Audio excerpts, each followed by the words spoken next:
Break it down now. All right, October 2nd, 2025. It is the Beating the Book podcast, MegaPod, Week 5 in the National Football League, live from the Sirius XM studios here at the Wynn Posh Sirius XM Studios facility. Maybe my regular pillars of the show will join me here if they're ever in Vegas. One from his mom's cork attic in Pittsburgh, Pennsylvania, looking like he's dark right now in the darkness. There he is. Todd Wishnev, everybody, the star of the Showtime docuseries Action, who joins us now. T. Wishnev on Twitter. What's happening, Todd? Dun, dun, dun, dun, dun, dun, dun, dun, dun, dun, dun, dun, dun, dun, dun. Dun, dun, dun, dun, dun, dun, dun, dun, dun, dun, dun, dun, dun, dun, dun, dun, dun, dun, dun, dun. I had to join you. Sorry. I fought the urge. I was like, I can't encourage him. Stop. Don't help him. Todd Wishnev, everybody, whose mic sounds good so far. Early returns are his mic sounds good. Well, that's a good thing. By the way, Todd today, he doesn't want to do this because he thinks it's overdone. But this podcast, the MegaPod, does happen to fall on the Jewish Day of Atonement, Yom Kippur, and so it gives Todd the opportunity to recite once again, recount the greatest sports betting story of all time, which he dubbed what, Todd? What is it? What do you call it? The Yom Kippur Massacre. Did you be a little more enthusiastic about it, though? When No, you do I don't mind telling it. I just think it's been told enough times that it's like it's overkill. But if you want it, you can have it. People are requesting it on Twitter. Buddhist wants to hear it. Well, what Buddhist wants, Buddhist shall gets. All right, Will Hill, the other pillar of the show, not from his mom's cork attic. He actually lives under his own roof. At not the Will Hill on Twitter. The name of his podcast is called Shoulda Bet More, and also a part of Bear Bets, Chris Felica's Bear Bets podcast empire at Fox Sports. Willie, what's happening? Boys, what's going on? Best time of the year. It's been a lot of fun here these last couple of days. Hope we can get on track with these picks, but excited for the show as always. And our rotating guest today, Tim Lawson, MegaPod historian, and in celebration of 15th year doing the MegaPod. I promise you, he is not doing this show from a small bathroom, which is where John Goulet said he suspects that this guest is. But Tim Lawson says about Clevta, he says the following. He says, this is Cleve's fourth appearance on the Beating the Book NFL MegaPod. His first episode was week 15 of 2022. Gill was catching up on White Lotus and loving it. Thank you. In his debut episode, Cleve made a point that an 8-point deficit should not be considered a 1-possession deficit, but rather more like a 1.5 possession deficit, considering you need to possess and score a second time after the touchdown. Cleve stumbled out of the gate as far as his record, but has only gotten better with time as his record improves by 1 win each season. And if that trend continues, that means he's going 3-0 this week. So I think what that means is you went 0-3, 1-2, and 2-1. The author of the best NFL preseason betting guide there is, Clevta, joins us. How you doing, Cleve? Hey guys, thanks for having me. I'm not in a bathroom right now. I'm at my local library branch because I'm having some Wi-Fi difficulties at home, and exactly why the local library was built for a Beating the Book MegaPod podcast on gambling. That's right. Dewey Decimal System. All about the library. When was the last time you were in a library? That's a good effort. Yeah. I have 2 small kids, and so I have started to take my 5-year-old. Actually, my wife, I just tag along. So we have brought her a couple of times. And I did get a passport for her here. So, there you go. That does count. But yeah, it hasn't been often in the last 20 years. I'll just say that. I appreciate the effort. We all do for you finding some Wi-Fi, because I know you have some construction at your house, and that's why you had to flee his actual home to do this MegaPod. Todd, the records, please, sir. We're starting, you and me starting to make a comeback. Willie's right behind, I'm sure. Whenever you hear Clevta, do you think Cleve tits and ass? I always think of that when it says TA, even though I love his, I don't know. Anyways. It's exactly where it came from. How'd you know, Todd? Yeah, I was wondering.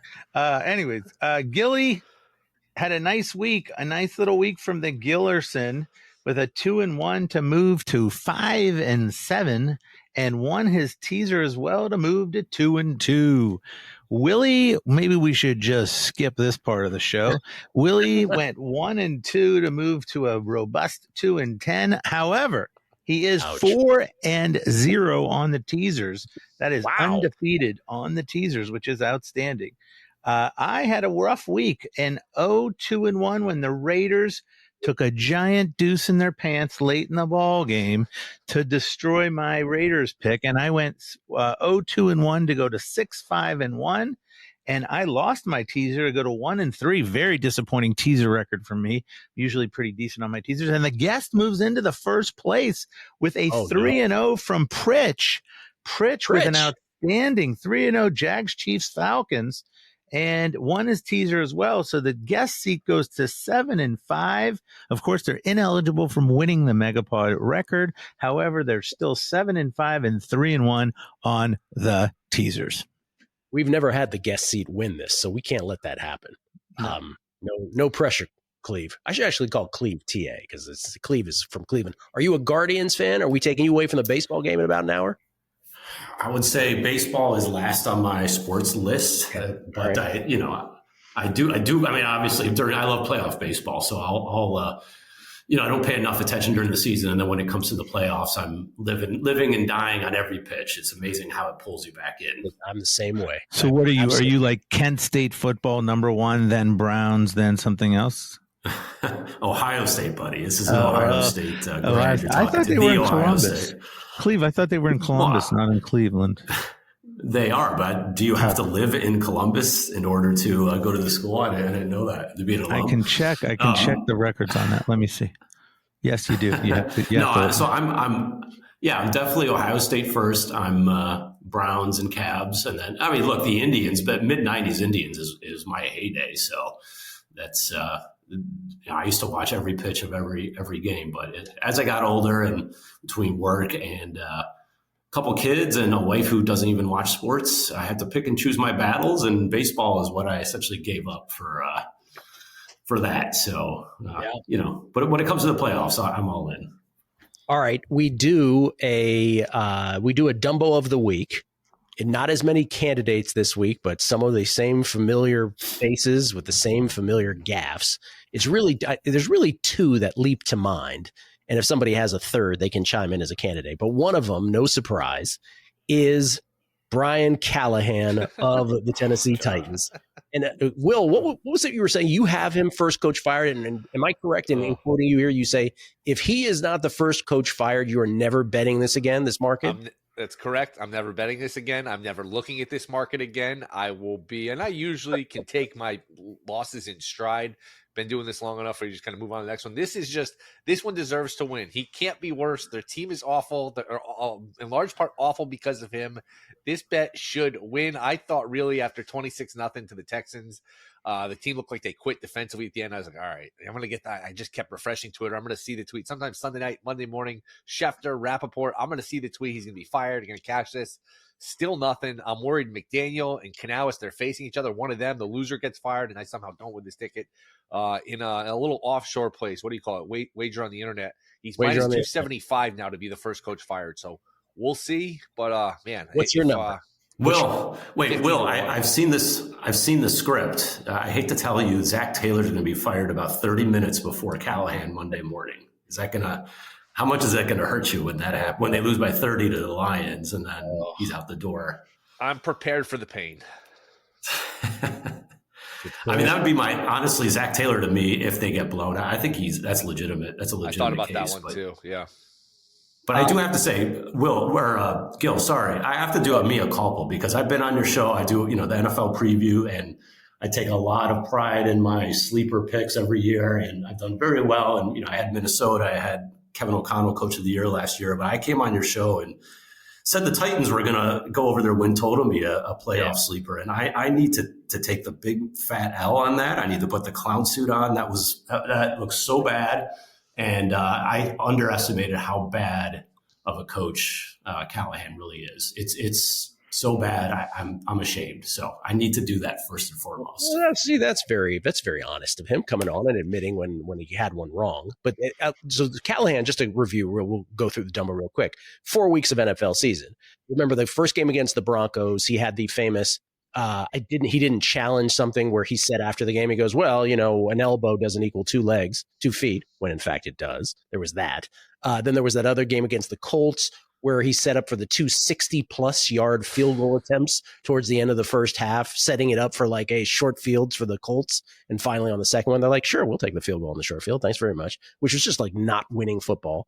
This past week, this won't sound as bad, but if you had the Texans in Survivor like I did, it just screamed off the screen, which was, it was a 6-0 game, one score game in the third quarter.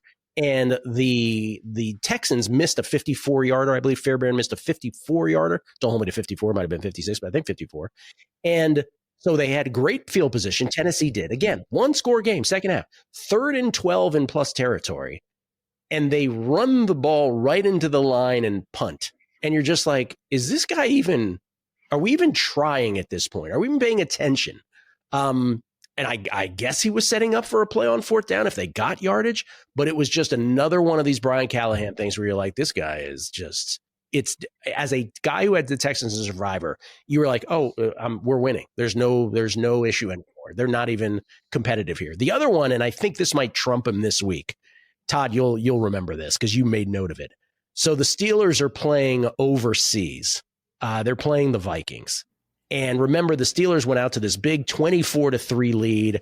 I remember, late third quarter to go get food because the full schedule was coming on in about an hour. I'm like, well, this game's over. And thank goodness they had the game on where I went to get food because I'm like, oh, here come the Vikings, Will's Minnesota Vikings. And so finally it gets from 24-3 to 24-21. And where is it exactly? I want to make sure I have the exact point. Yes. Okay. So Pittsburgh, after an onside kick failed, they're up 3 points. Minnesota has 1 timeout left and the 2-minute warning. So Pittsburgh ends up taking over with 2:07, Minnesota 49. After the onside kick fails, they get it to 4th and inches at the Minnesota 40, up 3 with 1:08 left. And Tomlin punts. That's so great. I mean, what are we doing? And it's a touchback, right? So it was like a 21-yard net. Now, Minnesota did not end up matriculating the ball down the field and tying it or winning it. So Tomlin got bailed out. But that's the winner of Dumbo of the week, isn't it? Well, I have Trevor Lawrence. Trevor Lawrence did something just unbelievably stupid, and it didn't cost them a game, but it could have cost them the game. There was 2:43 to go. San Francisco had used up their last timeout before that play. It was 2nd and 11. And so Lawrence runs the ball himself and runs out of bounds. Yes. Now, he could have, if he stays in bounds there, probably the play clock starts and they don't even have to make a 3rd down play until after the 2-minute warning.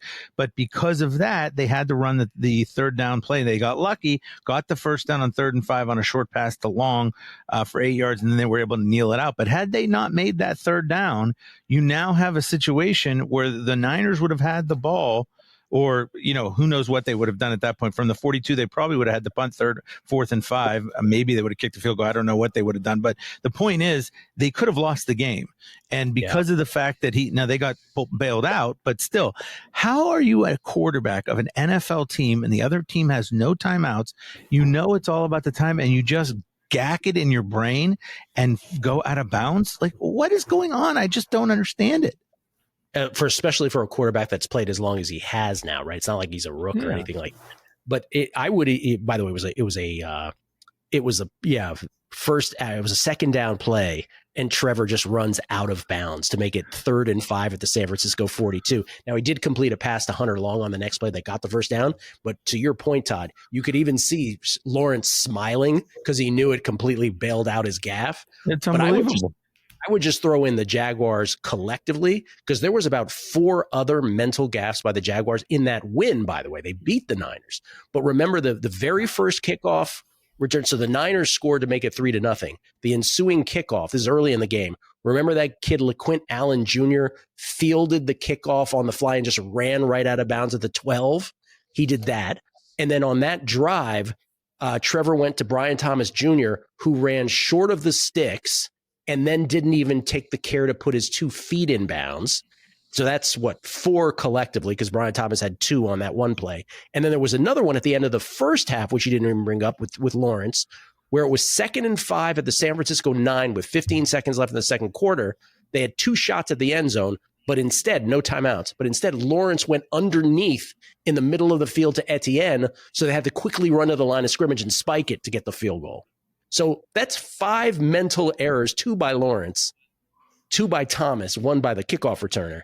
So maybe the Jaguars collectively win Dumbo of the week, and they still won, by the way. So maybe that's it's funny because you mentioned the kickoff, and Cleve is one of the people that I love watching. I go on Twitter and I see Cleve has all these cool charts and stats of like, best EPA or turnovers or this or that. There's like charts of the different teams. He's one of like about 5 different accounts that have really good chart stats. And I'm wondering, where are the chart stats for kickoffs? Because especially in that Packers Cowboys game, you really got a feel for how important these kickoffs are starting to become. The Packers were starting on their own 44 every time. The Packers were starting their own 22. Cowboys were starting their own 44 in every drive. And these kickoffs start to become more and more important. I would love to see, I haven't seen one of these charts yet for where you're starting after the kickoff, but I think that would be an interesting one. Cleve has some other really good ones on Twitter as well. Well, I'll tell you the two best kickoff teams who are really taking advantage of the new rules in terms of how to kind of position the kicks are the Rams and the Panthers, and they're doing it intentionally too. So I know the Panthers, my buddy Eric Eager from used to be with PFF, he's a director of analytics there. I mean, that is an intentional way because he knows that it's a handful of yards every single time that you can create a little bit of value. They've intentionally made it so that the kickoff is difficult. And I know the Rams kicker, Cardi's, is really good at kind of that knuckle. You're talking defending. Ball. You're talking about defending the kick, right? And then what about also the teams like Dallas that are getting amazing kickoff returns? Yeah, I mean, it's a huge advantage, especially when you have a kicker like Aubrey, where you just got to get the midfield. So having Turpin back there returning, he's a dynamic returner, is huge. But honestly, if you catch the ball in the end zone, you absolutely have to take a knee. I mean, to get the 35-yard line, no matter what, is an automatic. So I think some of it is, just who your returner is, but then also, who's kicking off to you. Like, are you facing those kickers that know what they're doing, or are they just doing the standard, normal kickoff that we've seen in the past? And you can take advantage of those mistakes. So some of it's just a function of who they're facing too. Todd, if I asked you a trivia question, who do you think has the best average kickoff return? What player in the NFL has the best average kickoff return yardage thus far this year? Is it the Dallas Turpin kid? No. Deebo Samuel, Washington Commanders. Deebo Samuel, like north of 35 yards per Willie, return. would you have guessed that, Willie? No, I was going to say Turpin, like you said. And I will say, like, we mentioned Eric Eager, who got hired by the Panthers. One of these teams is going to hire Steve Fezzik as their special teams coach because he has a lot of thoughts and opinions, kickoffs, punch strategy, Dumbo receivers who don't turn and catch the ball. So, Willie, are you supposed to catch? Willie, he has some advanced analytics on whether you're supposed to catch the ball at the 2-yard line as a punt returner. Is that a yes or a no? It's a no unless you play for the New York Jetropolitans, who I see. The ball at the 2, which By the I way, thought was an interesting on college football decision. I watch college football all day on Saturday. I saw a guy catch a punt in the end zone. I have never seen that before. In the end zone. I thought if Stevie saw it, he might he'd blow a gasket out of his head. Did he run it out, or was he fair catching it? What was he doing? He ran it out. He caught the ball in the end. It was unbelievable. You know what we need? We need, they say, wherever the punt returner is standing, just don't go backwards past the 10-yard line. If you just stand at the 10, just don't go backwards, right? So they need to have a shot collar, like those invisible fences where if the returner starts going backwards, they just get shocked and they just know to stop. Like, that is the only way. I don't understand how these guys. It happens all the time. It's like, just stand at the 10 and don't move back. If you have to move back, then run away. It's the easiest formula, and these guys continually, ignore it. And I just can't understand it. It's always been the rule: 10-yard line, plant yourself, don't go back. And then all of a sudden, in the last 5 years, it's like everybody forgot it at the same time. And I don't know if it's even worth it to put a returner back there. I mean, we haven't seen as many muffs this year, but I remember there was a stretch, like maybe it was last year or the year before, where I get to the point where there were so many fumbles and muffs or these guys just catching it inside their own 5 yards. Like, is this even worth it to put a guy on the return. Just say, you know what, let the ball roll wherever it rolls. I know you don't want it being down inside the 5 or whatever, but it seems like more harm that happens than good on these punt returns. But not anymore. Right? You were right for a period of years, but this year in 4 weeks, we've seen so many great punt returns that set teams up on short field. Did you know the rule when the Bengals punted to the Broncos the other night and the guy was catching the punt on a fair catch, he bobbled it like 2 times and weird. It like went into the belly of the Bengals defender, and they called kick catch interference. Thank God, because I had Bengals not to score in the third quarter. But what is the rule as to if you call a fair catch and you bobble? You're allowed to catch it. It's a fumble. You're allowed to catch it. Yeah, but it depends how much room. Are you saying, Todd, if it was a legal amount of space between him and the defender, and it's kind of what happened. If you saw the play, what happened was he kind of bobbled it forward, but he was still bobbling it in the air, and then because he kind of had moved forward with the bobble, it landed sort of in the Bengals guy's belly. And then he tried to snatch it, and the Bengals guy snatched it away from him. And I don't know what the rule is. If you call a fair catch and you bobble the ball, are you still allowed to catch it as long as it doesn't hit the ground? So that they made a judgment call that he was still in the normal process of making a catch as one would on a punt return, and therefore his, like, without using the word, right? We talk about this word in basketball. His cylinder was impeded. So if he had, like, I think what Cleve was getting at, if he fumbles it forward way past his body, you can't call catch interference, right? But it's a fumble. Yeah, but it's just like a muff. You can muff a fair catch, but if he's too close, like Gill's saying, then it's interference. So as long as there's enough space, in between, it should be a fumble. I think you get immunity. If you call for a fair catch, you basically get immunity until the ball hits the ground. So as long as you're juggling it, the defender has to give you room until juggle it. Like it is, as long as you don't drop the ball, you're okay. So in the middle of the juggle, there was collision, and that's on the defender. So you kind of have some protections once you call for that fair catch, or as long as you don't drop it, even if you bobble it a couple of times, you're allowed to complete the catch. Oh, that's interesting. Meanwhile, in the other game, I considered that game to be, and I am not this guy, but I just want to say it because I said it on the radio side, I want to say it in the podcast, that Dolphins-Jets game was the most one-sided officiating, blunder-filled game I've ever seen in my life against the Jets. That was insane. Like, there were the OPI was questionable. Fields getting hit out of bounds by Judon was, very questionable. But like the ones that were not questionable were, and the Tua slide, the late Mahomes-ish slide where they got flagged from everywhere, I guess you could question that. But the ones that are not, the 3 that were not, Chop Robinson being 1.5 yards offsides, Ruckert at the 2-minute warning getting pounded on the ground at least 2 beats after the play was over. The guy ran 40 yards and hit him, and they didn't call it. No flag? What am I watching? And the offsides, remember I texted the group, I'm like, was that not offsides? And Felica was like, it looked like it to me. And then the other one was the Jets center having his head ripped off, the helmet coming completely off his head. They're like, nah, we didn't see it. So I don't know. It's a weird Monday night of football. Can I? Is it too late to add one more Dumbo? I couldn't believe it. I thought you were for sure going to bring it up. Matt LaFleur. Okay. Now I didn't have Green Bay in Survivor, but I'm sure a lot of people were screaming at the top of their lungs when they got the ball down to. They were down to the 12-yard line.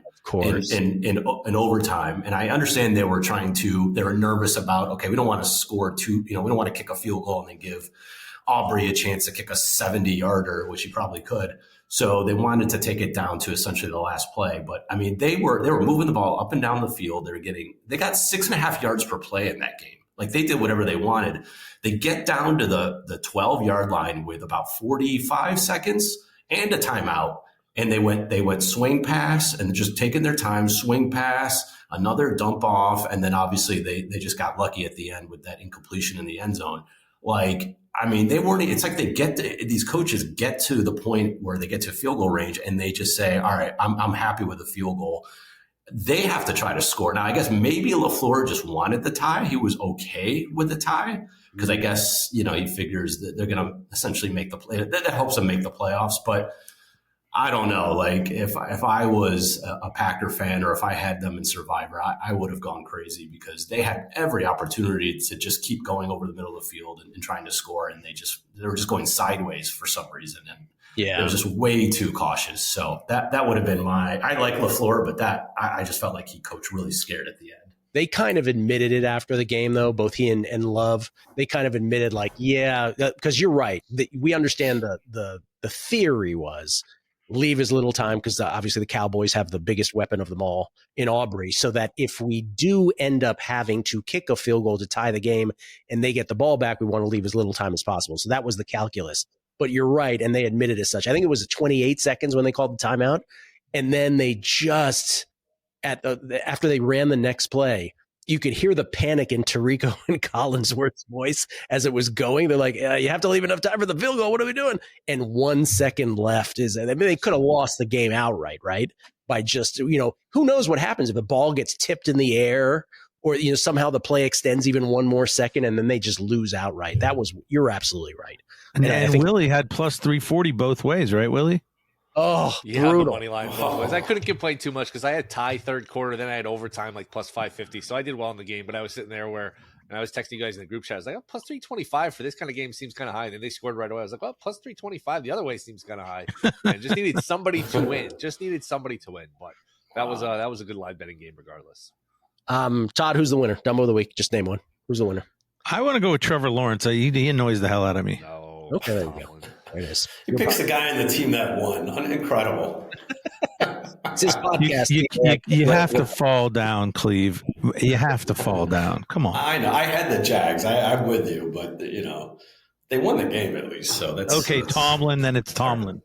It's Tomlin too. There you go. Okay, we're ready for the best. Oh no, Thursday night football tonight between the Rams and the Niners. We will go the entire year. We may go years in the NFL where we will not have a week where two games, not one but two, have moved dramatically. And by dramatically, I mean the Ravens have moved from a 9.5 point favorite all the way to a 1.5 point dog, an 11-point swing, because not only is Lamar Jackson hurt, but they have injuries everywhere. Matabuke out for the year. Obviously, Roquan as well is huge.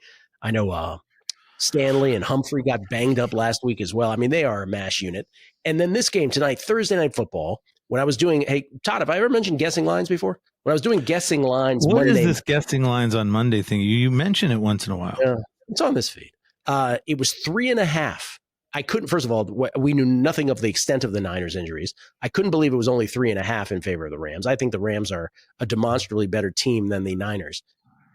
It was 5.5 by afternoon, because then we heard about Purdy. So it was 5.5 after the show, and then we heard about Purdy and all the rest of these guys. So no Purdy tonight for the Niners, no Juwan Jennings, no Ricky Pearsall. I believe there's another wide receiver who's also out. Now, George Kittle's out too. George Kittle obviously is out. We know that. London Breed. London Breed is the former mayor of San Francisco, I believe. She's out too. She's out as well. He's out as well. It's a good call. Jordan Watkins is who I was getting at. London Breed. It's a very good mayoral knowledge by you. That's great. So it's, long story short, it's 9. This game is a 9-point spread. Does anybody have a best bet in this game tonight, or any thoughts on this game now that it's 9? Anyone?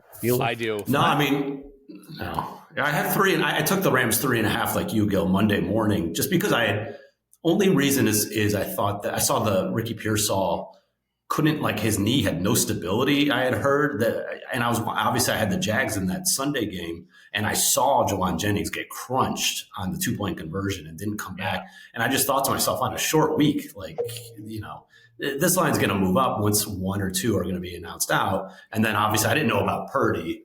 So I think we're talking about 9 points here. Like, unless the Niners are just going to wave the white flag, and maybe, you don't overwork McCaffrey. I had a tweet yesterday, but I got some flack for it. Some people agree with me. I said at this point, like, you've got McCaffrey coming off those major injuries. It's a short week. He leads the NFL in touches, of course, because that's all they do is give him the ball. I mean, it is a recipe for disaster to give the guy another 30 touches on this short week this week in a game where you're 8-9 point underdogs. I know the NFL teams don't think like this and they're not going to do it. It's just me kind of thinking out loud. But man, like if they're getting blown out early, I could just see them wave the white flag. And, if you're talking about your live action, Todd, I really do think that there's a chance they can pull the plug early on this thing. And it can snowball at the end. But I would not touch anything because of that. I said the same thing earlier in the week. Like, there's a scenario where they just decide at some point. They won't, obviously announce this or make their intentions known. You will be able to tell, right, that they're just punting on the rest of this because what in the world? Like sometimes this just happens and you got to like take the L. Will, did you say you do have a play on this? Yeah, I'm going to go under 43.5. Like you guys said, it's going to be pretty much just McCaffrey. And McCaffrey hasn't been anything as a runner this year. 3.3 yards per carry, only 225 yards over the first 4 games. It's just a lot of dump offs to him. And when you can gang up on him, I just don't see how they're effective. The Rams 8th in success rate defensively. 49ers, I think, have played pretty well defensively. They're 10th in success rate. And I would love more than anything from a betting standpoint. I prefer San Francisco team total under 17.5. I could see this game starting and a couple drives in. Todd texts us, 49ers team total under, and probably have moved by then. I don't see how the 49ers do their part. Rams have a really good front. To me, this has, 24-10 or something like that written all over it. I think the Rams really stifle and stymie this 49ers offense. So I will go under the 43.5. And I will say, wow. Sorry, real quick, I just want to follow up on that. McVay is a very conservative coach. When they go up, great point. Again, Todd will know this. He sits on the ball a lot. Like, he does not try to push the envelope like some other coaches. So that is, if they get up, I think it's just the second half is right for an under too, if you're looking for in game. Also, I was saying, like, how this is why trends bother me sometimes. You know how, like, for a while everyone was like, "Oh, Shanahan owns McVay." And then once he doesn't quite own, nobody ever mentions the trend again. They're like, "Oh, never mind. We didn't talk about that." Shanahan, the head-to-head record is 10-6, but the Rams swept the Niners last year, and the Rams won the only playoff game between these two teams on the way to the Rams Super Bowl title a few years back. So nobody ever talks about Shanahan ownage anymore over Sean McVay after the sweep last year. Todd, anything? Nothing on this? No, I just wanted to do my in-game thing here because I did something really smart that I think people, once in a while, I do something smart that people would enjoy on the in-game. The Bills and the Saints were playing last week. It was early fourth quarter. The score was 21-16. And this was either right before the Saints were going to get the ball or right before the Bills were going to, I can't remember. I think it was right before the Bills were going to get the ball. So there's 37 points and the over under is right around 50.5. And at some places they have the alternate total still open. So you can play 49.5 and pay up like it was. For in this case, it was like -125. So with the score 21-16, which is on 5, you've got a very good chance that you're going to have a 2-point conversion. If, for instance, the Saints get a touchdown and they would go up 22-21, they would obviously have to go for 2, and you could get stuck with a 6-point touchdown. And then back the other way, if Buffalo were to score, for instance, then they would have to go for 2, down by 1. To try to go up by 7. So you had a lot of scenarios there where you could lose your extra point. And I said, okay, you might as well take and there was also the possibility of a touchdown and 2 field goals, which is exactly what happened. And I said, you got to pay up -125 instead of like -110, whatever it is, to get under that 49.5. It's only 12.5 more points versus 13.5 or 14 more points. And you have to be aware of what the score is in these in-game bets, especially if you're playing the totals, as to where the 2-point conversions might happen and or touchdown, 2 field goals, etc. What ended up happening, of course, is the Bills got a touchdown to go up, or the Saints got a field goal, 21-19. The Bills got a touchdown to make it 28-19. And then, of course, the Bills had it deep in Saints territory. And if they were going to get the first down, I was going to lose, but they didn't. So they kicked the field goal and ended up winning by the 0.5 point. But that is just something you really have to keep an eye on, is places where you might want to buy up on a total because of where the score is. Giants went for 2 at the end of the third quarter, right? Against the Chargers. Did I see that? Correctly? Willie just loves to just rub it in. He just loves rubbing it in. He loves it. I had under 7.5 third quarter and a 13-10 halftime score. Chargers, Giants. There's 5 minutes to go third quarter. No one's even sniffed scoring a point. Interception. Giants get it all the way down. Big deal. No problem. There's only 2.5 minutes left. They get a touchdown. I got under 7.5. They'll kick an extra point to go up 20-10.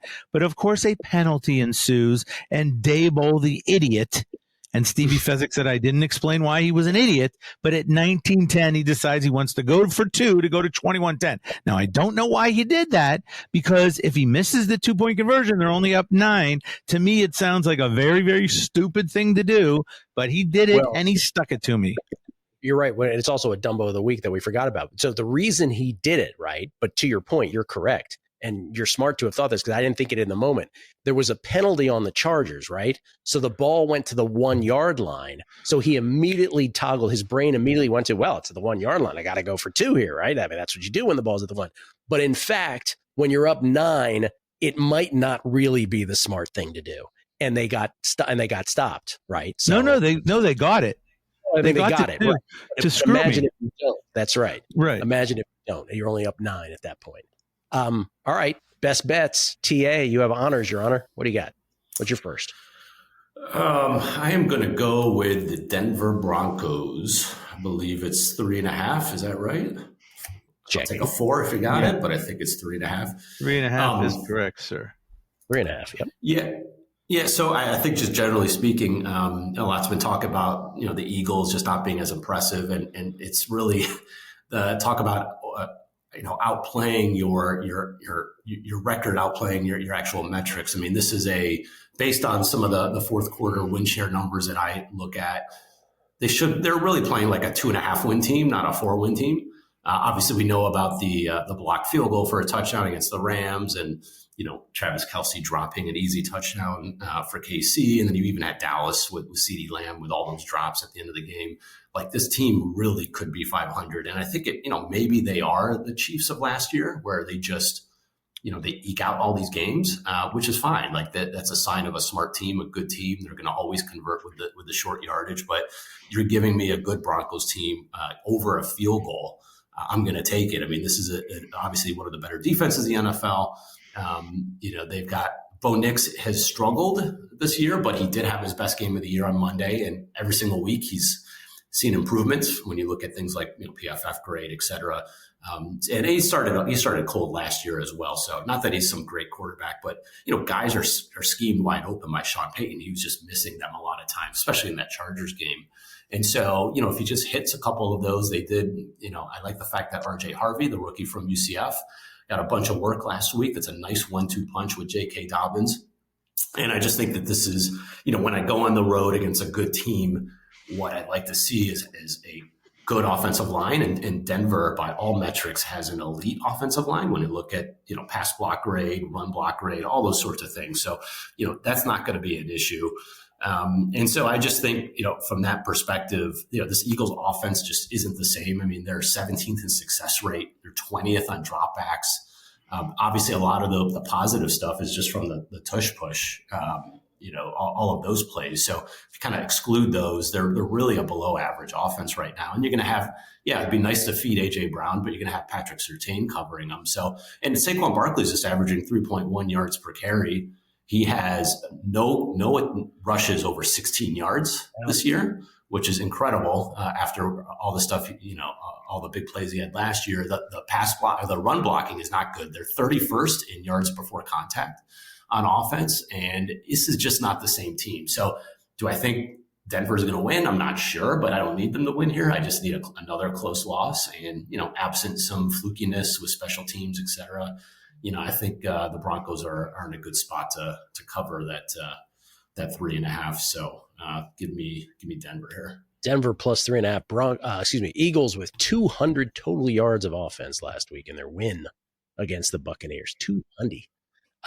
AJ Brown has pushed. What's the expression? Walked back his comments, but I think we get it. He was frustrated. He said as much. All right, Todd. Stay tuned for the Yom Kippur Massacre story, everybody. Todd, go ahead. What's your pick? Look, I look at these games. I don't like any of these games, but okay, here's what I'm going to do. What do you got the line in the Buffalo Bills game? The Buffalo Bills. Buffalo Billiards are 7. Oh, no, almost done. Buffalo Bills, which, by the way, and let me just say that Buffalo Bills are 8-point favorites now hosting the Patriots. By the way, when we're talking about tonight's game, the Rams, I have 6 Survivor entries in Circa. I think I'm using 2 of them on the Rams tonight. And Cleve, this looks like a good organic time to mention. You have as part of your stuff, you have a Survivor tool that people can use. Where can they get that? Yeah, if you go to just cleveanalytics.com, if you just want kind of Survivor stuff, there's a separate section there. Yeah, there's an optimizer tool. So essentially it takes whatever type of pool you're in, whatever, large, small pools, Circa Survivor rules, whatever, with Thanksgiving, Christmas, etc. You can just add whatever teams you've used. And you can, say, I want to use these teams at these certain weeks and kind of lock them in and then just optimize for, the best path. So you've got that. And then I just write up articles every week on, the different options, maybe some contrarian options. And so this week I did discuss the Rams. Obviously, their win probability continuing to rise. Do you think it's a really nice look, with LA? And so they do have a little bit of future value. I know in a couple of weeks they face the Saints. So look, the one thing I tell people is, I can give kind of general analysis, but really, there are certain teams that are handcuffed to certain weeks and other teams. And so make sure you can map out like, hey, if I use the Rams this week, when are the other weeks if they are a very strong option? And do I have other teams in those weeks available to make up for that? So that'd be my only piece of advice. But generally speaking, I do think the Rams are a good option because I do think that generally speaking, Thursday night football games are picked lower than usual. Maybe I'm wrong on that, but it's just more of, just from what I've gathered is they don't have the same level of pick percentages as like a Sunday game. I think people are scared off and also in division. So maybe you get a little bit of leverage there because they're not going to be picked as much as normally. So I do agree that's a good spot. It's amazing. I do a Survivor segment every Tuesday and I go through, here are the big favorites and here's who I'm considering, who I'm not. And I show future value and that sort of thing. It is consistently the most viewed video we have on the VSiN YouTube page week after week after week. People love Survivor in a way that they don't like everything else. Sorry, Todd, to interrupt. I know I don't want to break the flow, but Buffalo, call that to mind because on a couple other entries, I still have Buffalo left. So I'm going to use them on a couple others as well. Go ahead. Well, on Guessing Lines on Monday, when I wasn't listening to it, I was thinking about the Patriots plus 8 points at the Buff Bills. I'm going to take the Patriots. Now, you're going to say, what? You're going to take the Patriots? The Patriots, they stink, right? Well, I don't know how good the Patriots are, actually. I think they're pretty decent, but this is really an anti-Buffalo pick. The New Orleans game was much closer than people would like to believe. I had the Bills in Survivor, and my sphincter was tightening there at 21-19. It was getting a little bit nervy there, and it's because this Buffalo defense, I don't like this Buffalo. Now, maybe the metrics don't have them as bad as I think they are. They're not good. Okay. And the Saints should not be moving the ball up and down the field on you at will if you're a good defensive team. Miami moved the ball up and down the field on them and would have had the ball down 7 in that game or would have been tied. I forget what it was, but it was something because they got that punt. The punt got there was a roughing the punter. But the point is that Miami was hanging right in the game with them. Sure, they beat the Jets, but that was with Fields. And then the Baltimore game, they gave up 8 billion points. So to me, I don't see why the Patriots can't score enough to hang in plus 8. I feel like in the NFL, the only way to cover these big spreads is if you have a good defense because you have to keep the other team out at the end on the backdoor touchdowns. I mean, you can be ahead 15 points in a game and you're screwed because you can sometimes even be ahead, even more than that. And you're screwed because in the fourth quarter, you get all these backdoor touchdowns. So, and I think the Patriots offense is certainly, look, they scored 42 against Carolina. They only scored 14 against Pittsburgh, but if you look at whatever they were supposed to get without the 5 turnovers, they would have scored 30 points in that game. They scored 33 against Miami. The only really bad game they've had is that Vegas game, the first game of the year. To me, the Pats are not a team you want to just say, oh, yeah, sure, we could beat them by 1 million. I doubt it. I think the Bills defense is not good enough to win by margin. Give me Pats +8. There it is. Pats +8, the man says. Yeah, your sphincter was very tight on that game. That's why, they were what, 15.5 point favorites, the Bills were.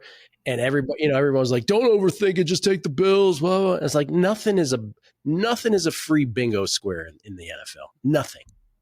And the Bills, until they broke it off, but the Saints had the ball with a chance to lead, I believe, at one point in that. That was a tricky call, too. That could have easily been a touchdown. They called it. I guess some part of the ball hit something, but that was a touchdown. Who knows? And Bills probably still win, but that was the Brandon Cooks play. Yeah. Yeah. Willie, what do you got first? No, it's your turn, Gilly. It's me? Oh, yeah, because Willie already did his. So I get 2, right? Right. 2. I am going with so the Rams is done. We can't do that because, again, I have it 3.5 as TA does, but that's not a play anymore. The Chiefs are what now? 3.5, sadly, no longer 3. I made that play at 3, but I will still play it at 3.5 just because of what we talked about earlier and we listed. I won't list them again. The Jaguars do this on a week-to-week basis. Maybe they don't have 5 of them, but they are the most, what's your term, buttoned down? Or most unbuttoned. They're an unbuttoned team. I like a buttoned-up team. You like a buttoned. I like when a team's buttoned up. They don't turn the ball over. They don't make mistakes. UConn basketball is a buttoned up club. I don't think I just think that's like part of their DNA.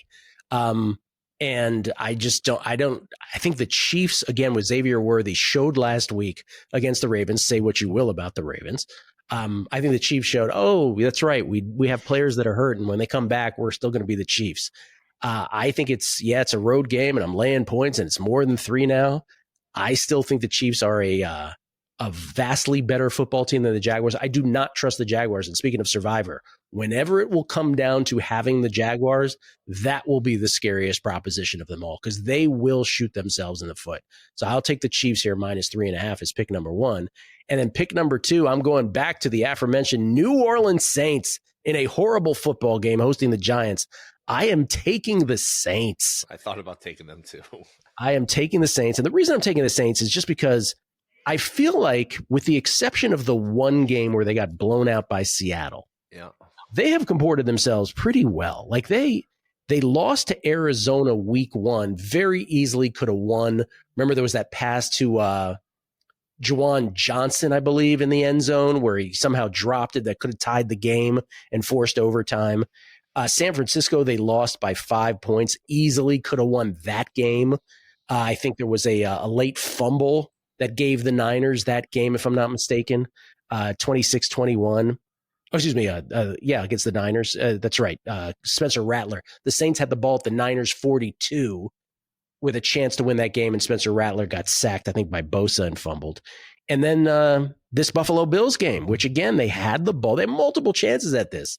And we're playing neck and neck with Buffalo until they weren't at the very end. But remember, they had a double dip opportunity in that game against Buffalo, and they botched both ends of it, where they could have taken a lead. They botched the first half badly, and in the second half, they just couldn't do anything with it. Did you like them at Seattle? What's that? Did you like their performance at Seattle? That was if a lot you of were special listening, teams, Todd, that was the very first thing I said. So again, pay closer attention. I know you didn't. You said you didn't see guessing lines. Maybe it's time you do, though. Maybe it's time you paid attention. So I lied. I actually listened to guessing lines on a loop the entire Monday. on half X, just so you could listen to it slower. So I'm going with the Saints. I'm laying it against the Giants. Jackson Dart looked pretty good, but I have never been a fan of Daboll.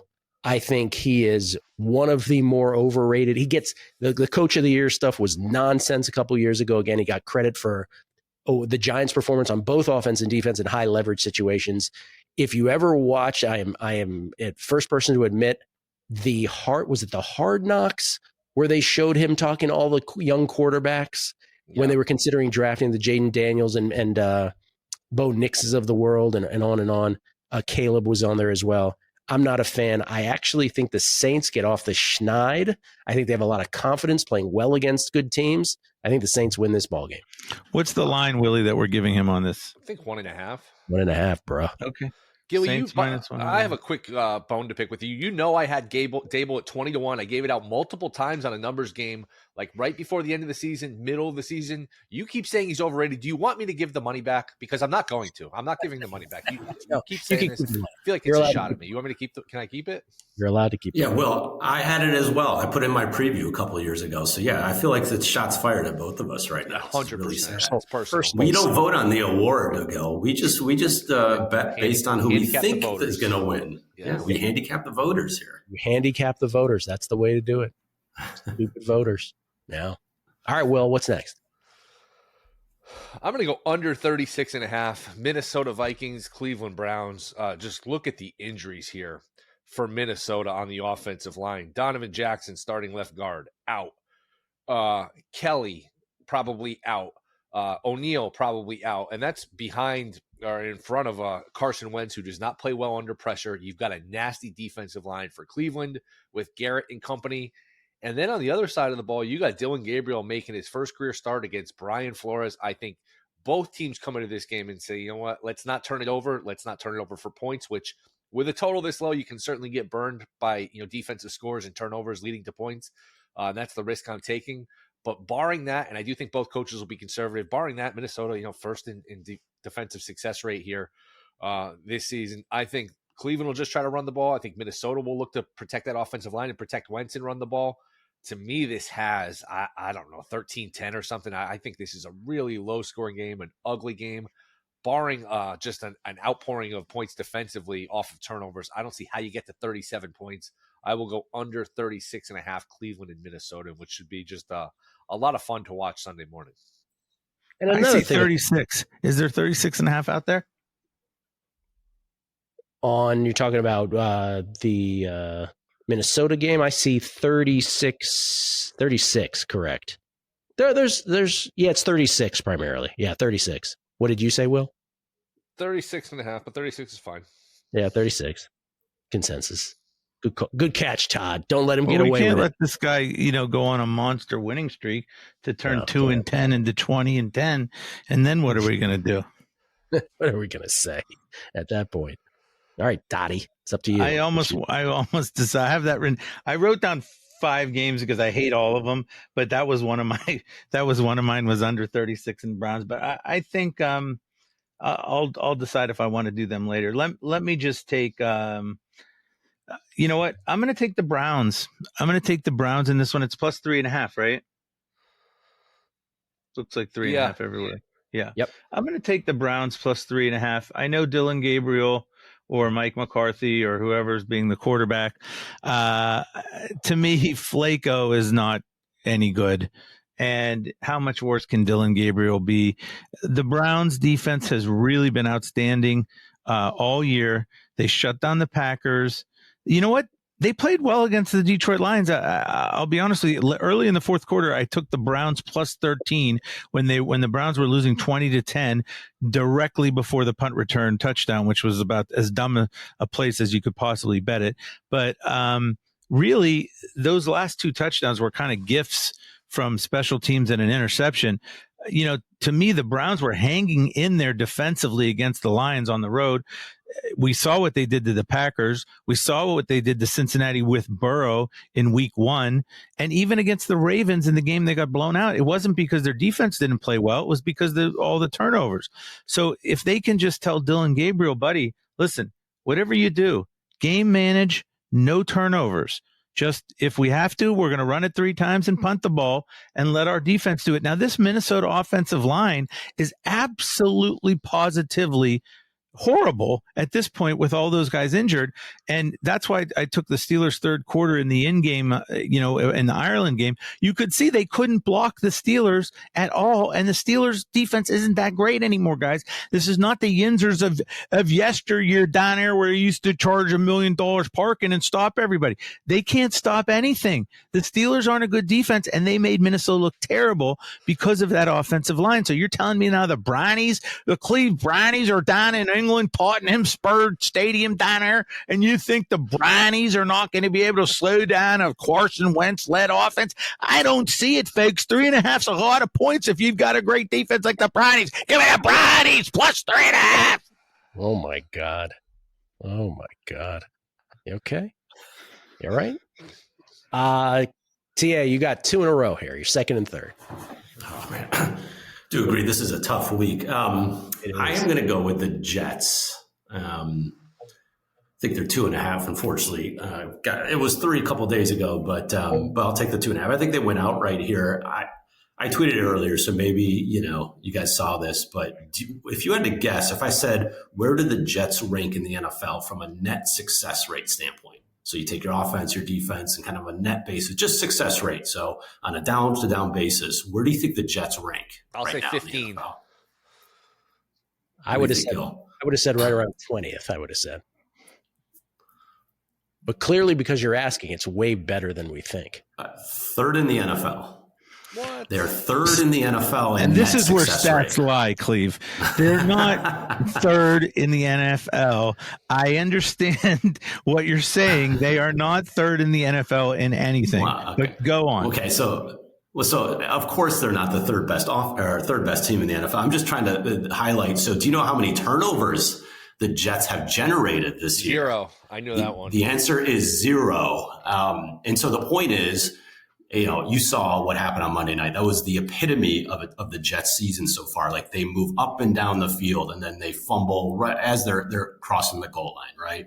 Like the constant mistakes, the penalties. The penalties are just one of those things. I don't know if they're a well-coached team or not, but the flukiness of those turnovers, they're not getting any turnovers at all on defense. They've forced, I think, 6 fumbles and they haven't recovered any of them. So they're actually getting the ball to the ground and they're just getting the unlucky bounce. And then on offense, they've lost a bunch of turnovers. I think Tyrod Taylor against Tampa allowed a pick 6. Like there's just a lot of stuff that is just not going their way. But just on a down-to-down basis, like they're moving the football and they're doing a good job. I mean, they outgained Miami by like 19% from a success rate standpoint. It was pretty ridiculous that they didn't win that game. And look, I had the over in that game, so I was watching it pretty intently and I just couldn't believe it. So just generally speaking, I think this Jets team is better than the numbers indicate. And so I think there's some value there. And I just think of the other side, you have a Dallas team that, that was their Super Bowl on Sunday night. And they were on the field a long time. That was like 80 plays on defense.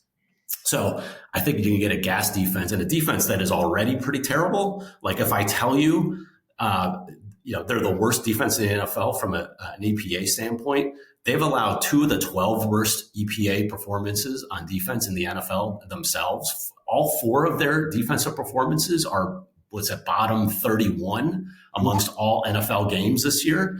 They've allowed all 4 of their opponents to generate a positive EPA, and that's including 3 teams that have negative EPAs on the season against all other teams. Like the Giants with Russell Wilson, the Bears, they all had they're 2 of the 10 worst offenses in the NFL. They all had their best game. Actually, all 4 of their opponents have generated the best EPA in any game all season against the Cowboys. Like, it's just an atrocious defense already. They are going to be gassed. And then on offense, they've got 2 offensive linemen already out in their center, Beebe and then Tyler Booker, their guard. And they've got 2 more that might not play. Tyler Smith is hurt, as well as Tyler Guyton. Both guys didn't practice yet so far. So they might be down 4 offensive linemen on top of everything else. And Turpin, who's obviously, as we talked about earlier, special teams wizard and a real weapon on offense, he may not play.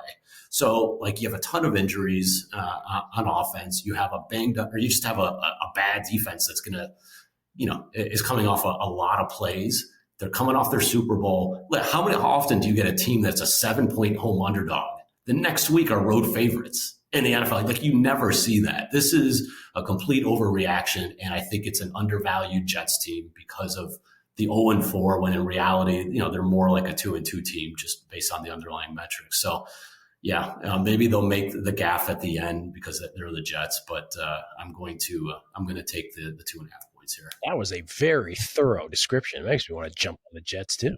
No, I like his pick, and I think he's 100% right about the Dallas defense. I just think the Jets offense, his stats are a little,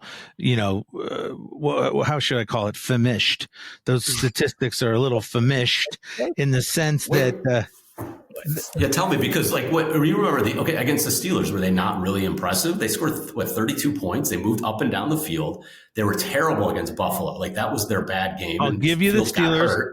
And they didn't do crap against Buffalo. Tyrod Taylor was the reason they were decent against Tampa Bay. I don't think Fields would have been. And I really don't look. I had the Jets +7 in that game, and I felt extremely fortunate to cover that spread. But I never really had confidence that old Fields. The only way I thought Fields was going to score was the way he did score on that one touchdown drive where he just turned and took off. But to me, they are not third on offense. That is just, there's no way they could be third on offense. Okay, if they're not third, right? The point is they're way better than people give them credit. Well, that's why I said I agree with the pick. No, I agree with directionally, Todd, I think that's the point. Yeah, I think directionally that's the point. Like I don't live, especially this small of a sample. I'm just think the point is like everyone looks at them as, oh, this is a bottom 3 to 5 team in the NFL, right? They're really not, just based on how they've played so far, I guess is the point. So we'll see. Again, there have been many times in the past where there are these teams, kind of like the Titans last year, where the underlying metrics looked a lot better than the actual results, and they just continually couldn't cover, and they would lose games. And that some teams are just built that way. So maybe that's them. But yeah, for now, I'm just gonna give it. Yeah, I almost took the Jets this week too. I was like, there's no way I'm taking the Cowboys. Forget that. And I would argue that drive where they ended up with a fumble inside the 5, they were gashing the Dolphins, and then the officiating thing happened. Like you almost have to throw out that game against the Dolphins as well. I feel so. There you go. You get a Clevta gets to go again. Third and final play here, TA. Oh man, I'm having problems. I'm actually gonna. Do you want time, and we'll go? We'll skip you and come back. No, I'll go. I'm going to go against Gill's pick. I'm going to take the Jags 3.5. Oh. I like the hook here. I mean, the Chiefs, like I know that last week looked great, but just prior to last week, everybody was talking about, is this Chiefs team cooked? Like it's just 1 week completely changes the narrative. And I know that Xavier Worthy helps that. I think the Jags are better than people are giving them credit for. That they have generated a ton of turnovers, which is funny because they led the NFL in, or they only had 9 turnovers the entire season last year. I wrote about this in my preview. It was the lowest amount, I think, in 6 years in the NFL. And then now they lead the NFL with 13 turnovers forced already, 4 more than the entire season last year. So yeah, some people might say that's not sustainable, but it's really just flipping on what happened last year. So maybe it is sustainable. I don't know. But even if you strip out those turnovers, they're still a top 5 defense based on success rate, which doesn't take into account, the impact of turnovers, just, down to down metrics. So they play pretty well on defense. They've got a good pass rush. I think offensively, they're protecting Trevor Lawrence well. They're running the football, which they had never done. Liam Cohn brought that same, that system from Tampa. That we saw Bucky Irvin really explode, last year on. So I think they've got a nice running game. And I just think the Chiefs are one of those teams. They just like to get out with a win. I mean, they're not trying to blow you out. They're still not the most explosive team in the NFL. Like they do just enough to win. And so, for me, I think you're getting a little bit of extra value with the 3.5. And again, in a normal week, I probably wouldn't love this pick, but I'm trying to find 3 picks here. So I'll just take the home dog value here with Trevor Lawrence and the Jags. TA, I'm going to beat you on 2 Jacksonville mental errors. That's what it's going to come down to. You'll be right in theory, but then I will get the error to go my way. It's a mental gaffe, and I will win by just complete luck. Toddy, your last one. You know what? I'm going to go Jags too. Jags plus 3.5. When I looked at the line on Monday and guessing lines, and I said to myself, 3.5, it's just too many points. 3, I understand. 3.5, it's just too much. The Jaguars really impressed me by going into San Francisco with all their bungleizations, and we knew they like to bungle it up. But they won that game. They were the deserving team to win that game. They beat Houston pretty nicely, 17-10, and I felt they were the team that deserved to win that game. At Cincinnati, They should have won that game. They just gave it away. They had intercepted the ball inside the 10-yard line. They gave it away to Browning. It's on the road. It's understandable. It's a National Football League. And they shut down Carolina, a team they're supposed to shut down. What has Kansas City done aside from last week, which was like an all-in kind of game when everyone's like, oh, we got the Baltimore Ravens. It's the big Fox game of the week or NBC game of the week, whatever it is. Everybody's all fired up for Kansas City at home. Other than that, they were lackluster at the Giants in the win. The Eagles game, they lost by 3 at home. And at the Chargers in Sao Paulo or wherever the hell they played that game, they didn't look very good. So to me, how many times, like Cleve just said, how many times have we seen the Chiefs win 19-17 or 24-22 or 27-24 in the last couple of years? We see it all the time. The Chiefs do not seem to like to beat people or can't beat people by margin. I do like their defense. I still don't like their offense. Now, granted, Worthy coming back helps them, but I still don't like their offense. I think the Jags are an above average football team, and they're at home, and you're giving me 3.5. I'm sorry. I have to take that. What happened the last time you went Oppo against me, Todd? Do you remember when that? You remember that? I believe I lost, but I'm actually hearing right now. Oh, here we Chiefs go. lead 27-17 late in this ball game. Jacksonville's going to have one more play here from the 13-yard line. Lawrence back to pass, throws it in the corner to Thomas. The ball's tipped. I don't know. Wait, did he get it? He came down with it on the field. They're calling it a touchdown. Oh, we're going to have to go to replay, Jim. What do you think? Did he get the third foot in there? I'm not sure. I think he did. It's a touchdown. And the Jaguars will lose by 3, making Gill go home upset. Jim, what do you think? Here's the problem. Yeah. Here's the problem is they're going to go for 2 after that touchdown. Yeah. No, I knew you were going to say that, Cleve. I knew you were going to say that, but we've already been through that. Step out of bounds on his we've way already been through probably. that with Steven Fezzik. You do not go for 2 to go from 4 to 2. It is not the same as going 14 to 8 to 6, and we will die on this hill. Me and Gilly will die on this hill. TA, he's a very flawed play-by-play announcer, you may have noticed. For the first half of that, it sounded like you were announcing the Hindenburg going down. You're like, oh, the humanity. I was like, what is he doing? By the way, I love how you spun the Jaguars' schedules being impressive, beating Carolina and Houston, losing to Cincinnati, and eking by San Francisco. Good job by you on that one, Todd. Willie, your last one. Torn between 2 unders here. I will go, and I didn't mean to do this with all these unders. It's just I happen to like unders this week. Under 43.5, Broncos, Eagles. Cleve talked about the Eagles and their inability to create big plays. 30th in the league in yards per play. Denver, 3rd in the league success rate defensively. Philly is 6th. Neither quarterback has been great. I think you're going to see a lot of running the ball, running the clock.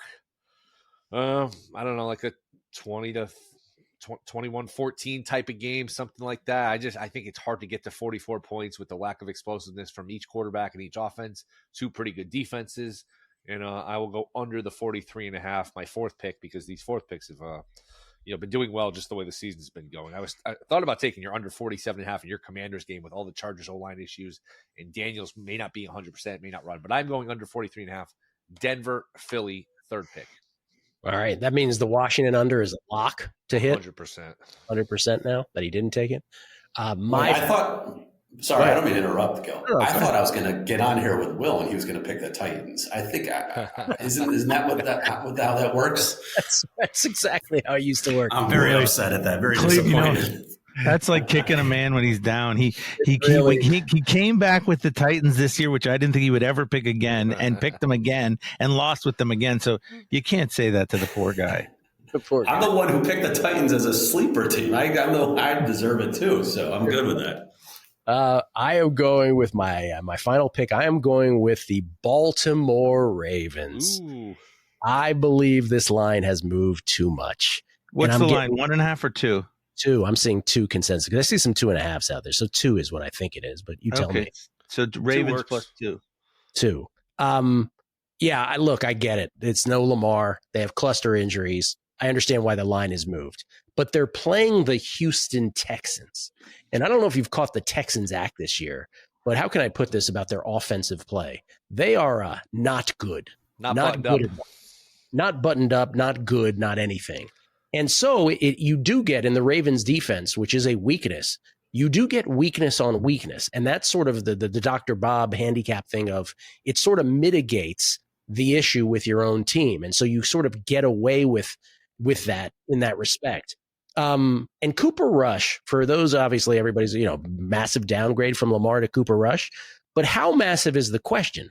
And last year, Cooper Rush played a lot of football, started a lot of games in Dak Prescott's when Dak Prescott got hurt for the Cowboys. And you just go, 12 touchdowns, 5 picks. He had games of, in terms of yardage, 354 against these Houston Texans, 354 yards passing, 247 against the DC Skins, 292 against the Bucks. I mean, he played, and listen, he's not breaking any records, but he's a heck of a runner too. Have you seen how fast that guy is? Not so good at that. But I just feel like this is an over adjustment. I'll take the Ravens plus the 2. Giving me points home, I'll take it. Ravens. Not sure if this is going to affect your pick or not, Gil, but I did just see that Kyle Hamilton missed practice today too, which would be unbelievable. Oh my God! On top of what they already have. So I don't know. I mean, we'll see if he'll play or not, but that would be devastating too at this point. Yeah. That's a good point. I did not see that as we're doing this. But I'm sticking with it, Ravens. And in a week where, again, we're all saying it is so true. These are how we're going to come up with 5 millions picks or whatever contest you might be in. I have no idea on the side. Okay, which brings us to the teaser of the week, 2-leg, 6-point teaser. TA, where'd you end up with this? Yeah, this is pretty easy for me. I'm going to go with Arizona and Buffalo. Get both of them down to, 1.5, 2? Just need them to win pretty much. I'll take my chances with Josh Allen and fading Tennessee. Arizona, Buffalo is mine as well. Okay, so Arizona minus 1.5, Buffalo minus 2 for both you guys? Yep. Sure. I'm on it. Again, my 6 survivors, 2 Rams, 2 Cardinals, 2 Bills this week.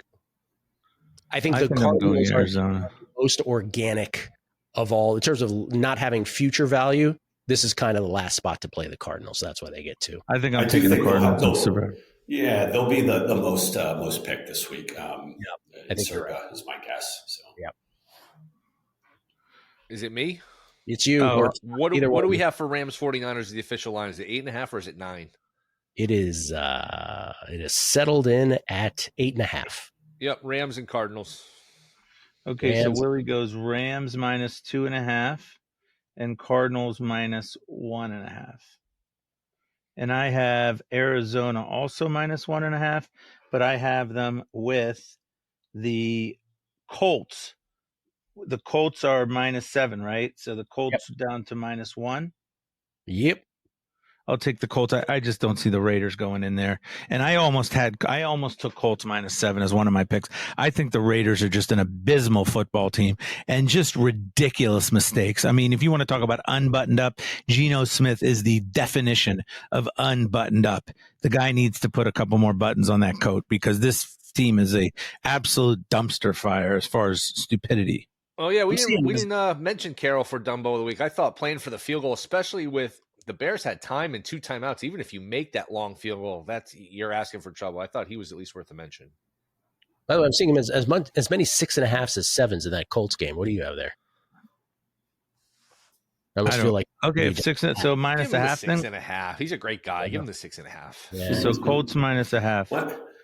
You know what's funny about the Tennessee game? So let's see how powerful they really are in terms of not covering the spread. Because one of my favorite trends that I almost blindly back every week, every year, I'm not going to do it here, I just won't, are teams that underdogs that come off a shutout loss. Like, it's automatic for me. And literally 71% against the spread in the last decade. Like, it's wow. And I had Atlanta last week, for example. There's got to be reasons for it, but if Tennessee doesn't cover their spread, like just another black eye with, the teams off shutout usually bounce back in a big way, but they might be the one team that does not fit that trend. So. Yeah, it makes sense, right? The line would over adjust some, so 71%. There's motivation on the teams, coming off. Maybe the other team doesn't take them serious. There's all those sorts of things, but They may be immune to it, so we'll see.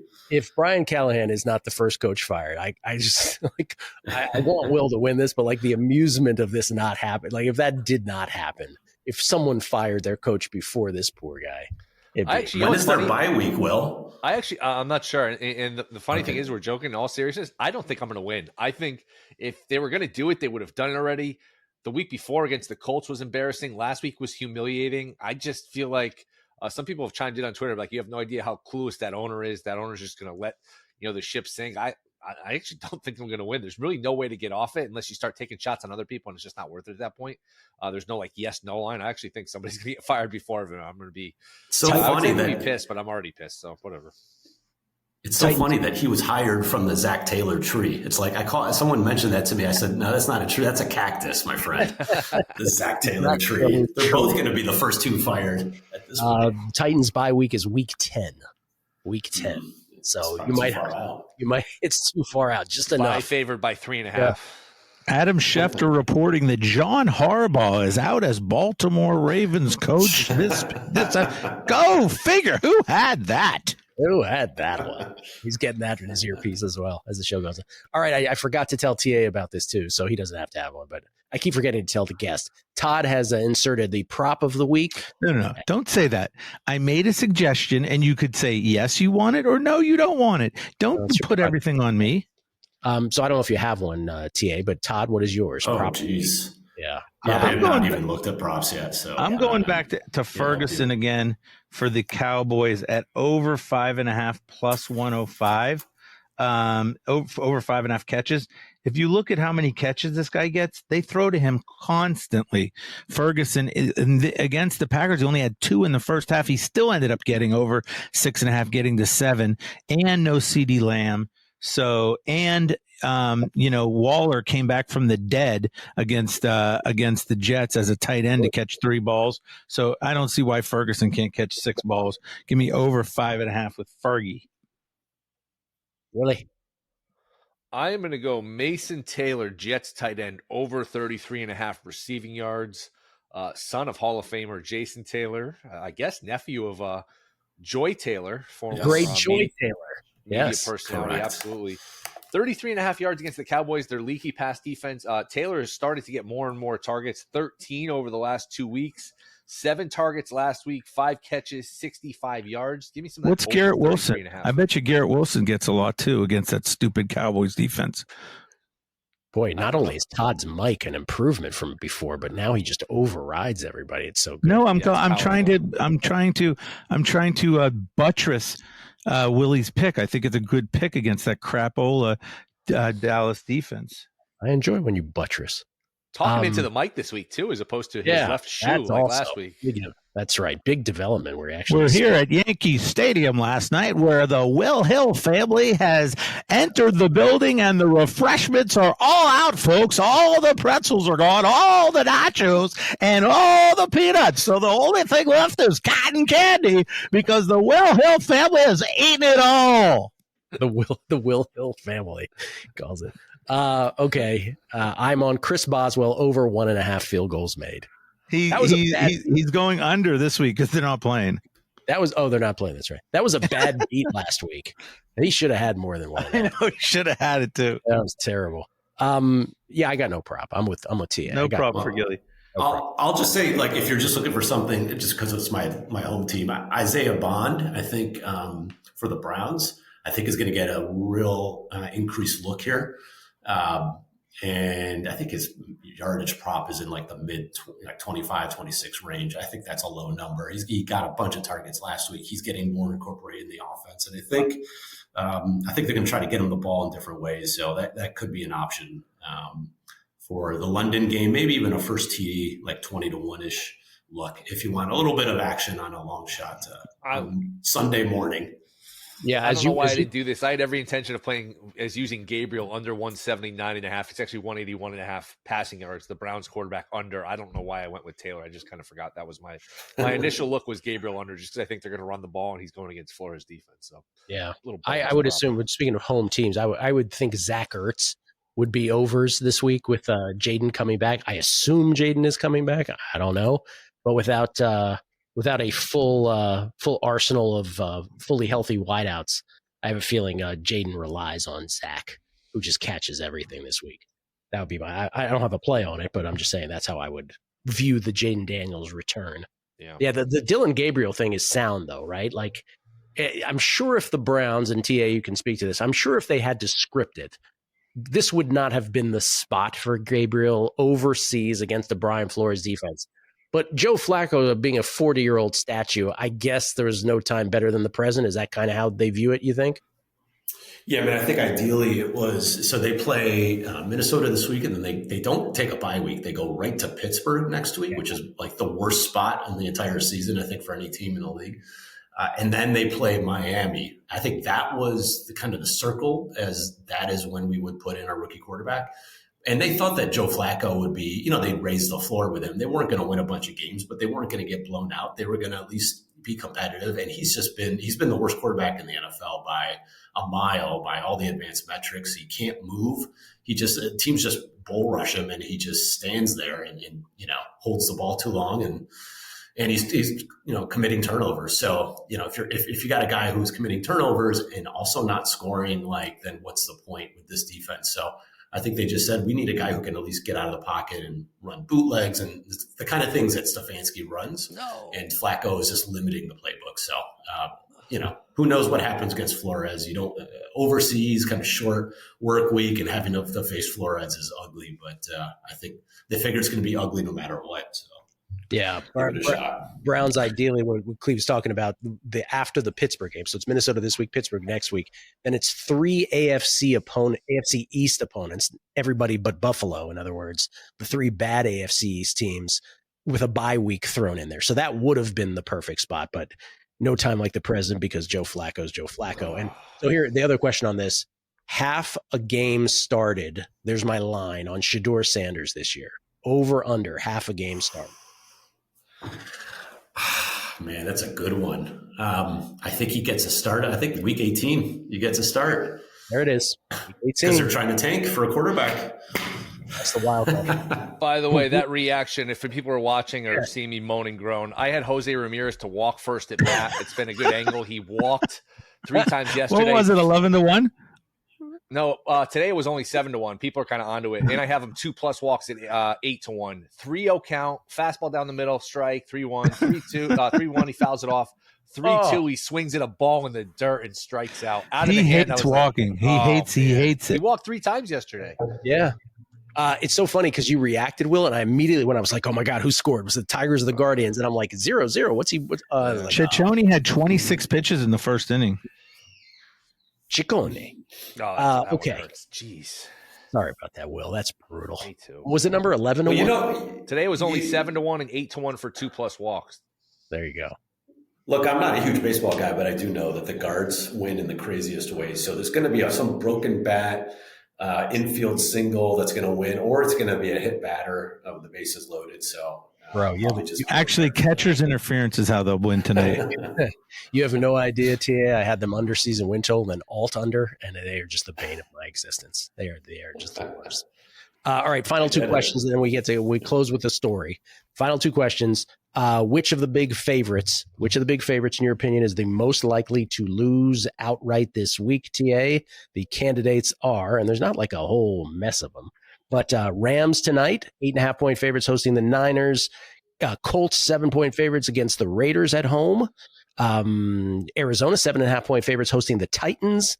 Detroit, 10.5 points on the road at the Bengals. Buffalo, 8-point favorites at home against the Patriots. If I come to you from the future and I say, hey, one of those teams lost outright, who would it be, TA? Who's going to lose? I'm just going to say that the Cardinals, just because it's the Cardinal, even though I like them this year, it's, they just keep games close. And again, like I said, Titans coming off a shutout, maybe that trend kind of comes back to rear its ugly head, and then they end up having a much better offensive output than expected. But I don't feel confident in any of that. But that would be my pick. Cardinals are always a good choice there. Todd? I have the Buffalo Bills and their stinky defense to go down against the Patriots. You know what, man? There's exactly the 2 teams. If it's not the Cardinals, it's the Bills to me. Willie? I'll throw in Cincy just to be different, just because Detroit, if you look at their injury report, they're dealing with a ton of injuries. I think 3 corners might not play. You got Higgins, you got Chase. Could that turn into a shootout and it's, somebody wins at 31-28? I don't think they'll win, but I thought about taking them as one of my picks. I was with the points. I did that with a couple weeks ago when the Browns beat the Packers, where I threw out the Browns as my potential upset. Of course, didn't use them as my pick because I'm a idiot who bets Jose Ramirez to walk when it goes 3-0 and he doesn't walk. He swings the ball in the dirt. But I'm going to go Cincy. Wow. Yeah, so Detroit, in other words, you're going Detroit. I almost took them too, by the way. I agree with you. Yeah, the starting quarterbacks are out for Detroit. And I think you go to Denver and Minnesota back to back on the road. Like sometimes you're just going to look really foolish. I don't think the Bengals are as bad as we've seen. So I almost took their team total over as one of my picks. I think it's 19.5. And so because of those reasons, I don't see any way this Bengals defense stops the Lions offense. So that's the only reason why from a straight out lose perspective, it's going to be, the Bengals are 32nd in yards before contact allowed on the ground. Like, what is Jahmyr Gibbs going to do? I think it's a defense, but I think the offense will at least show up this week. See, I thought about you on a numbers game this morning because we had a listener. We were talking about awards markets and somebody said, I got Jared Goff 25-1. And I immediately thought about you and I'm like, nope. He finished second in yards last year, 5th in touchdowns, and they went 15-2, and he was like 100-1 in the end, and finished 5th in the voting. Yeah, it's like for whatever reason he is not a consideration for that. And then the final question: we live in a bizarre world. We bet every single one of these games on the side, but you get one game, TA, that you want no part of. What's the game that you would totally not bet? It's going to be the Browns-Vikings. Just. Both have, obviously we know about Gabriel versus Flores as a rookie, and they got both tackles are out for the Browns, but 4 offensive linemen, I think, are out for Minnesota. And you got Carson Wentz against that defense. It's honestly, whoever wins, it's going to be like a fluky, tip pick 6 or something from the defense. So I don't have a strong feeling on either side there. Toddy. I don't really want any part of Miami against the Carolina Panthers. I don't trust Miami to do anything. Who knows what you get from Carolina, except when they're down 42-6, they put the red rifle in and he takes them down for the backdoor touchdown. I'll stay away from that. Ravens, Texans, I get it's over corrected, but man, they're so bad on defense. Rush and Lamar are a different style of quarterback. So is that going to be just like a seamless transition? You could kind of tell me anything happens in that game and I would believe it. So Ravens and Texans for me. Commanders, Chargers for me, because I don't know if it's Jaden, and if it is Jaden, I don't know if I don't know what ends up winning the day, the banged up Chargers offensive line or the terrible sieve of a defense that Washington has. So no outcome would really surprise me there in that ball game. Usually that's where we end, but today, because it is Yom Kippur, it's already 3:30. Why don't we just do this on ANG next week? No, because it's Yom Kippur today, Todd. That's why we do it. Oh my God! Yeah, but you tell you tease the story. You go next week on a great ANG. Arguing with me. It's 2 the days day after of guessing Yom Kippur. He doesn't want to tell the story, but I'm making him tell the story. How about guessing lines? Those who haven't missed it, it is the final time that he will ever tell this because I'm so sick and tired of him pushing back. But it is one of the great gambling stories of all time. Ladies and gentlemen, he calls it the Yom Kippur Massacre. I just want to alert everybody there has not been a massacre. God. No panic. Everything's okay. Todd, go. Tell the story. Let's hear it. So in October 14th, 2014, I'm living in Los Angeles. It's Yom Kippur. I am a renounced Jew. I grew up as an Orthodox Jew, and I am now the opposite of that. I am a renounced Jew. I don't believe in any organized religions, and I can go on and on, but I won't.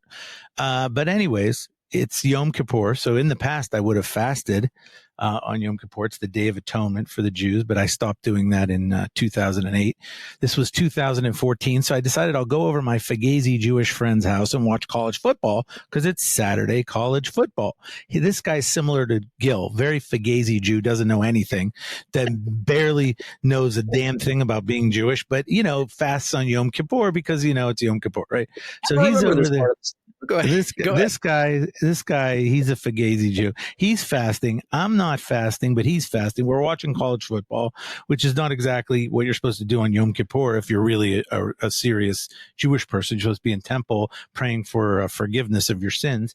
Anyways, we're watching the game. It's late in the day. I had a huge bet, and I really needed to win it because I'm betting way over my head. And I bet under 34.5 in the second half of the Arizona State USC game at the Coliseum. USC had I can't remember the guy's name. He played a little bit in the NFL, but the quarterback for USC. Anyways, USC's winning the game. In the second half, really nobody's scoring anything. So my under 34.5 second half is looking incredibly good. Right at that point, because the game had started late afternoon, Yom Kippur ends at sundown. And I said to my friend, hey, you haven't eaten anything. I have no reason to think I'm going to lose this bet. I'll go around the corner and get you a sandwich because you haven't eaten anything. So I go around the corner, we get sandwiches. I come back, we're watching the game. There's like 4 minutes to go or something. I can still give up 3 touchdowns and still win. I mean, it was ridiculous. So all of a sudden, like 3 minutes to go, touchdown happens, then an onside kick and a long run for USC. Another touchdown happens, then another touchdown happens. All of a sudden, out of nowhere, I'm still winning, but out of nowhere, it's now the last play of the game. Arizona State has the ball at around midfield, maybe the 45-yard line. There's one play left, and I'm still winning the bet.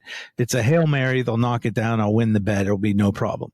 Of course, the Arizona State quarterback goes back, throws it high in the air. Jalen Strong jumps up in front of the pack at the 2-yard line, falls into the end zone, touchdown. My friend starts laughing hysterically like a hyena because he just cannot believe what just has happened to me because he knows I needed to win this bet. He wasn't trying to rub it in. He was just almost like shocked about what we just saw. It was so startling to lose this bet. Okay, fine. That's, just a really bad beat story when you really don't need a bad beat. That really means nothing. I could tell you 1,000 bad beat story, right? Okay, so fine. That was the end of that. We started calling it the Yom Kippur Massacre because I got massacred on Yom Kippur, right? So then we used to hang out at the Beverly Hills Coffee Bean over on Beverly Drive, and we would just chat with people and stuff. And so he texts me out of the blue. He was over there. He texts me a Yahoo profile of a college football player. Now, this Fugazi Jewish guy who I was at his house doesn't know anything about sports or football. He's never sent me anything about any football player in his entire life. He sends me a profile of the quarterback for Arizona State, Mike Bercovici. I'm like, are you just fucking with me now? Like, why would you send that to me? That is nasty, especially after what just happened a week ago or 2 weeks ago. Why would you send that to me? He goes, I didn't know. I don't know anything about it. What are you talking about? He goes, this guy's over here. And he says his grandson is the quarterback for Arizona State. He goes, you got to come over and meet this guy. So I go, what? This is the craziest thing I've ever heard in my life. So I go over to the coffee shop, sit down. This guy, 77-year-old guy from Romania. He's talking to my friend, and we're kibitzing whatever over there. And then all of a sudden we say, oh, did you see the game on Saturday? He goes, oh yeah, I go to all my grandson's games. Yeah, I said I lost on the Hail Mary. He goes, oh yeah, that's my grandson. He's a college football player. Yeah. So it's kind of a little bit odd that we're meeting, that we never met anybody's grandfather in college football in the history of all my betting. And all of a sudden we're meeting the guys. What he called the Hail Mary. What did he call the Hail Mary? I'll get to that. I'll get that in a second. I'll get to. So I said to him, oh, so, your grandson, he cost me a lot of money. I'm like, you must have been at the game. You said you go to all the games, right? And it was here in LA. This guy lives in Beverly Hills. He used to go to Arizona State to go to the games. He was definitely going to be at the Coliseum. So I go, oh, you must have been at the game. He goes, oh, no, I wasn't at the game. I was like, well, you just said you go to all the games. What are you talking about? He goes, oh, it was Yom Kippur. I can't go to the game on Yom Kippur. I'm like, wait a second. You're Jewish. He goes, yeah. Oh, yeah. I was in the Holocaust and the whole thing. Then he starts telling us Holocaust stories and everything. And he goes, and I said, okay, now, so your grandson, who is he? Your daughter? Is your daughter's son? Oh, yeah, that's my daughter's son. So Mike Bercovici, at this point, I was waiting for them to like pull back the curtains on reality. And I was like, Mike Bercovici, first of all, we've never met anybody's grandfather in history. We meet the guy, but he's the guy who throws the Yom Kippur Massacre pass, plays college football, and it's that guy, and he's Jewish on Yom Kippur. There are no Jews in college football, folks. There are accountants, there are lawyers, there are doctors, there are no quarterbacks. Josh Rosen wasn't even technically Jewish, only his dad was Jewish, and he was a horrible quarterback. But that's the exception that proves the rule. There are no football players. There are certainly college quarterbacks. It's ridiculous. So to this day, my friend Sean still thinks it's the craziest thing he ever heard, that the guy who threw the Yom Kippur Massacre pass, we meet his grandfather at the coffee shop, and it turns out, he goes, I said, oh yeah, he beat me on the Hail Mary. He goes, oh, you mean the Holy Moly? He's calling it the Holy Moly because he's from like Romania, so he doesn't even know the terms. It was just absurd and ridiculous. So there's your Yom Kippur Massacre story. You can take that in a lot of different ways. Well done. That is a very, very convoluted story, but that is the unlikeliness of that is just tremendous. The Yom Kippur Massacre, as told by Todd Wishnev. I mean, it would be crazy. It would be crazy enough if we meet somebody's grandfather who threw a Hail Mary to have a bad beat 2 weeks before, but that the guy was Jewish and it was on Yom Kippur is like so ridiculous. It's like beyond belief. As my dad used to tell me when I used to go to work on Yom Kippur, what kind of Jew are you? Imagine Meg Bercovici playing quarterback on a Saturday on Yom Kippur. Exactly. Thanks for listening, everybody. Cleve TA at CLEVTA on Twitter. All of his stuff available through that, TA, yes? Yeah, or cleveanalytics.com. Or cleveanalytics.com, CLEV analytics.com. Todd Wishnev at T Wishnev. You signing up, people, Todd? Still? Oh yeah. If you want to be on the WhatsApp in-game group, just send your phone number on a direct message to me and put WhatsApp on your phone. Willie at not the with 2 E's at not the Will Hill. Name of the podcast is Shoulda Bet More. Who's your latest guest on there? Shoulda Bet More. Wednesday had Jeff Parles. Shoulda bet less on Jose Ramirez to walk. I'm so. How about shouldn't have eaten so much at the Yankee game so there's no more refreshments for anyone else? Will checked out when Jose Ramirez failed to walk on a 3-0 count.